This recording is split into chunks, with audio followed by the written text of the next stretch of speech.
Shalom sobat, semoga sobat semua sehat dan penuh damai sejahtera dari Tuhan kita Yesus Kristus ya. Kali ini saya mau menjelaskan tentang Tuhan Yesus sobat, yang adalah 100% Tuhan dan 100% manusia.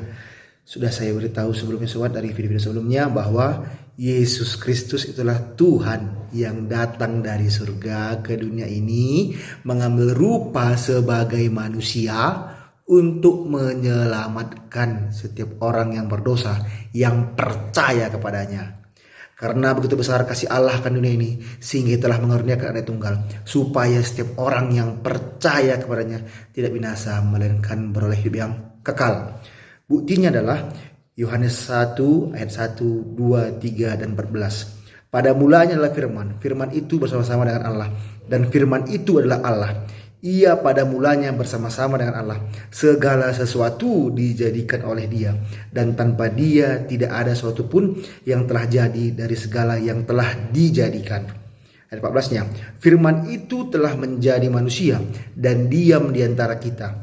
Dan kita telah melihat kemuliaannya, yaitu kemuliaan yang diberikan kepadanya sebagai anak tunggal Bapa, penuh kasih karunia dan kebenaran.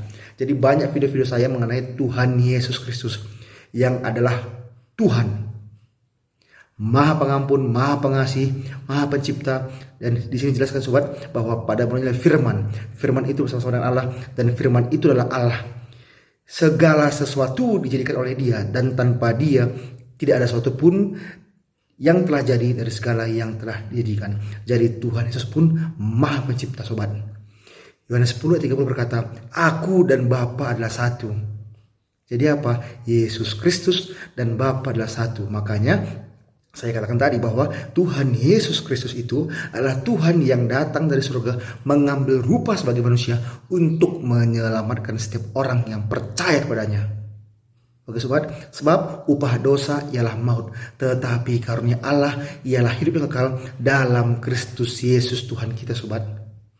Nah, jadi mengapa Tuhan Yesus Kristus rela datang ke dunia ini, mengambil rupa sebagai manusia untuk menyelamatkan kita semua yang berdosa, yang percaya kepadanya dan menerima Dia sebagai Tuhan dan Juru Selamatnya. Tidak ada yang lain sobat. Yesus Kristus Maha Kuasa yang mengambil rupa sebagai manusia. Itulah bukti kasihnya kepada kita sobat. Karena Tuhan Yesuslah jalan dan kebenaran dan hidup. Tidak ada seorang pun yang dapat datang kepada Bapa kalau tidak melalui aku, kata Tuhan Yesus. Tidak seorang pun yang dapat datang ke surga kalau tidak melalui Tuhan Yesus sobat. Hanya Tuhan Yesuslah jalan dan kebenaran dan hidup. Apakah ada orang lain ataupun nabi-nabi lain ataupun rasul lain yang berani mengatakan akulah jalan dan kebenaran dan hidup? Hanya Tuhan Yesus yang berani mengatakan hal tersebut. Akulah jalan dan kebenaran dan hidup, kata Tuhan Yesus sobat. Apakah ada nabi ataupun rasul lain yang berani mengatakan hal yang sama? Oke sobat, selamat merenung. Tuhan Yesus memberkati. Shalom.